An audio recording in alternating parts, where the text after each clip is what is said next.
ఇప్పుడు నాయుడుపేట ఉంది, నాయుడుపేటలో ఒక ఐటీ పార్క్ పెడతాం,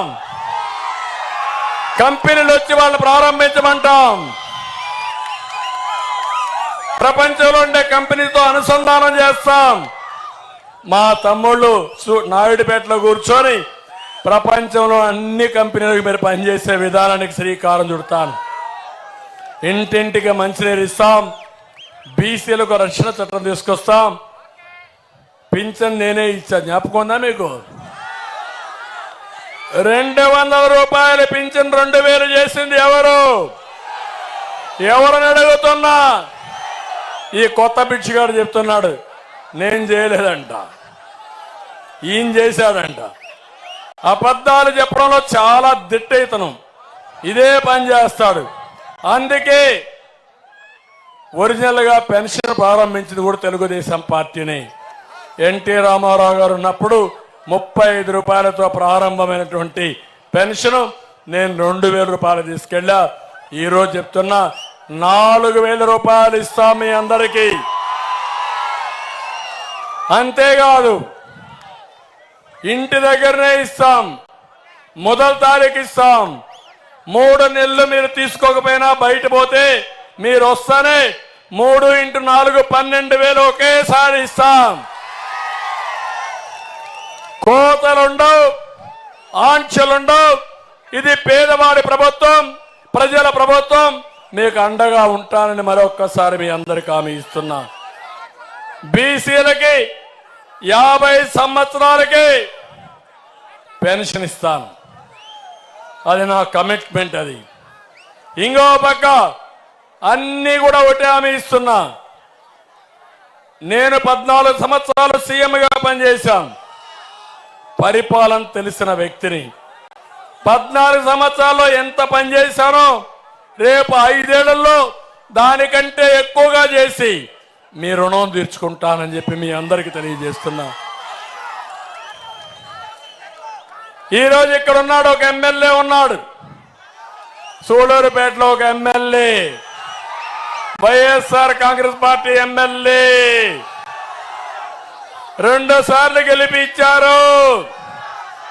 ఒక తట్ట మట్టేశాడా ఎక్కడన్నా? ఒక చిన్న అభివృద్ధి చేశాడా ఎక్కడన్నా? అతనికి అభివృద్ధి అంటే తెలుసా అని అడుగుతున్నా. 3వసారి కావాలంటున్నాడు. ఎందుకంటే పాపాల పెద్దిరెడ్డికి బినామీ ఈయన. మీ స్వర్ణముఖి నదిలో ఇసుక దందా చేయడం ఆయన బాధ్యత. ఆ ఇసుక దోచుకోవడానికి వీళ్ళని అడ్డంగా పెట్టుకుంటున్నాడు. అందుకే మొన్న సత్యవేడు ఎమ్మెల్యే రియాక్ట్ అయ్యి ఆదిమూలం చాలా స్పష్టంగా చెప్పాడు, ఈ దోపిడీకి నేను అనుమతించనని చెప్పే పరిస్థితికి వచ్చాడు. అలాంటి వాళ్ళనే పెట్టుకుంటున్నారు. నేను అడుగుతున్నా, ఇక్కడ గంజాయి వ్యాపారం ఉందా లేదా? బెట్టింగ్ ఉందా లేదా? ఎవరు కారణం దీనికి? ఇంకో పక్క గ్రావెల్ దందా ఉందా లేదా? బియ్యం, అక్రమ బియ్యం వ్యాపారం జరుగుతుందా లేదా? లిక్కర్ దందా ఉందా లేదా? తమిళనాడు నుంచి మద్యం వస్తా ఉందా లేదా? శ్రీ సిటీకి మనం పరిశ్రమలు తెస్తే వీళ్ళు పేకాట క్లబ్బులు తెచ్చారు.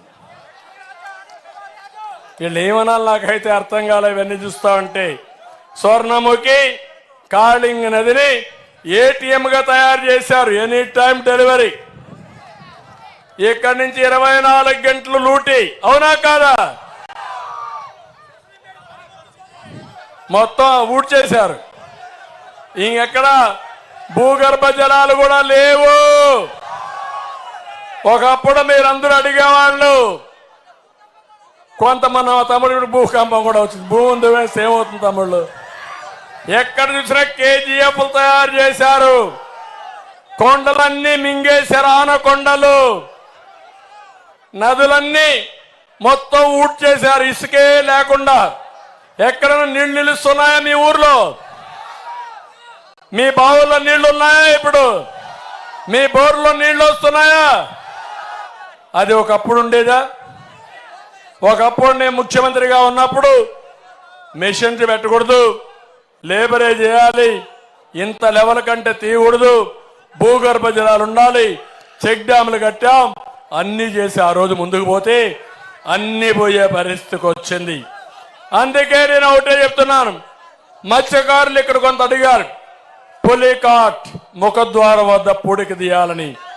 ఎప్పుడూ మన మత్స్యకారులకి తమిళనాడు మత్స్యకారులు గొడవలు ఉంటాయి. నాకు అర్థమైంది, మీకు న్యాయం చేసే బాధ్యత, మత్స్యకారులకు అన్ని విధాలు ఆదుకునే బాధ్యత నాది. వాటర్ గ్రిడ్ పెడతాం, ఇంటింటికి మంచినీళ్ళు ఇస్తాం. వేముగుంట పాలెంలో పొర్ల కట్టలు మరమ్మతు చేయమన్నారు, అవి కూడా చేపిస్తాం. స్వర్ణముఖి మొత్తం ఒకప్పుడు ప్రారంభించాను. చెక్ డ్యాములు కట్టి భూగర్భ జలాలు పెంచడానికి నేను కృషి చేస్తానని